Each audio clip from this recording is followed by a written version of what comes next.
Hari ini kita ada permainan teka trivia 2 lawan 1. Pihak mana yang dapat 15 markah dulu akan menang RM200. Haiwan mamalia darat apakah yang mempunyai tekanan darah yang paling tinggi? Ziraf. Betul, 1-0. Udang garang ada berapa kaki? 8. Bukan. 10. Betul, 1 sama.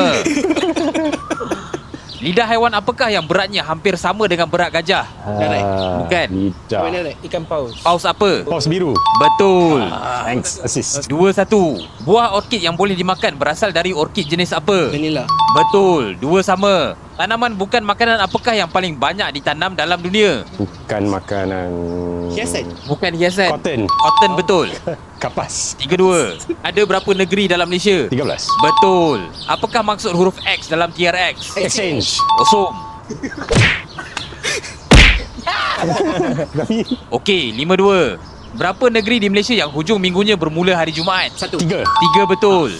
Kedah, Terengganu, Kelantan. Tak ya semua Kedah. Used to be 4. Johor. 6-2.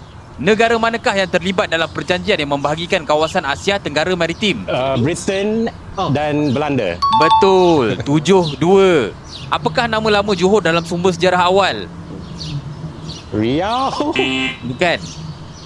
Temasek. Orang Johor Kan? kan? Yeah, I didn't know this. Tak tahu. Yeah. Jawapannya ujung tanah. Ujung tanah. Land's End. Yes. Ada berapa banyak kosong dalam satu gugol? 1000. Bukan. 100. Betul, 8-2. Apakah minuman ringan yang pertama yang diminum di angkasa lepas? Cola. Betul, 8-3. Apakah muzium seni terbesar di dunia? Museum. Bukan. Louvre. Betul, 9-3. Gotta be the obvious one. Tahun ini adalah tahun lunar haiwan apa? Kuda. Betul, 94. Apakah maksud huruf A dalam DNA? Acid. S. Betul, 10-4. Apakah penyakit berjangkit yang tertua dalam dunia? It's a virus. Smallpox. Bukan. Flu. Bukan. Bubonic plague. Bukan. Herpes. Bukan. BCG. TB. Betul, 11-4. Siapakah Raja Inggeris yang memeterai perjanjian Magna Carta? One of the Henrys. Bukan. Adik Richard the First. No idea. James. It's not James something. Is it? Jawapan dia King John. John. King John. John. Siapakah penulis utama pengisytiharan kemerdekaan Amerika Syarikat? Penulis utama. It has a name. Is it Thomas? Yes. Thomas Jefferson. Betul, 11-5. For me. Apakah ibu kota Bali? Borobudur. Bukan. Denpasar. Betul. Pulau apakah yang paling banyak penduduk? Belah apa? Oh. Sri Lanka. Bukan. Maldives. Bukan. Sumatera. Bukan. No, not Sumatera.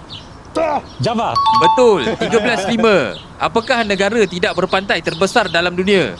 Kazakhstan. Betul, 13-6.